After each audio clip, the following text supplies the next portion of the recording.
நமக்கு எங்கே போனாலும் சோறு தான் முக்கியங்கிற மாதிரி ரிசப்ஷன் அட்டன் பண்ணிட்டு சாப்பிட்டு கிளம்பிட்டோம். நல்லா ஆந்திரா மீல்ஸ் காரசாரமாக சூப்பராக இருந்துச்சு. அந்த ஸ்டேட்ல எல்லாம் ஸ்வீட்டுக்கு ஒப்புட்டு வைக்கிறாங்க, இதை போலின்னு சொல்லுவாங்க. நல்லா சாஃப்டாக இருந்தது.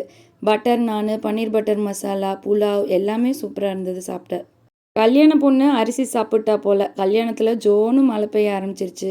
எனக்கு பிடிச்ச சாக்லேட் ஐஸ்கிரீம் 2 ஸ்கூப்பு எக்ஸ்ட்ரா சாப்பிட்டுட்டு திரும்பி பார்த்தா மழையில் வெளியவே வர முடியல. விண்டோ வழியாக பார்த்தா அங்கே ஒரு பெருமாள் ஸ்டாச்சு மேலே அந்த மழை பெய்யறது அழகாக அருவி போல் கொட்டிகிட்டு இருந்தது. எல்லாம் பார்த்துட்டு கிளம்பியாச்சு. இப்போல்லாம் ரிசப்ஷனில் தாம்பூல போய் கொடுக்குறாங்க, வெத்தலை பாக்கு தேங்காய்லாம். எங்களுக்கு இந்த என்டையர் மேரேஜே பார்த்தீங்கன்னா டிஃப்ரெண்ட்டாக தான் இருந்தது. தமிழ்நாட்டுக்கும் ஆந்திராவுக்கும் எவ்வளோ டிஃப்ரென்ஸ் இல்லையா? தாலி கட்டுறதுக்கு முன்னாடி கூட ஒரு தெரசேலை மாதிரி வச்சுட்டு வித்தியாசமாக ரிச்சுவல்ஸ்லாம் பண்ணியிருந்தாங்க. மேரேஜ் முடிஞ்சதும் அரௌண்ட் 11 o'clock ஊருக்கு கிளம்பிட்டோம். நாளைக்கு இன்னொரு குட்டி விலாகில் பார்க்கலாம். வீடியோ பிடிச்சிருந்தா மறக்காமல் சப்ஸ்கிரைப் பண்ணிக்கோங்க.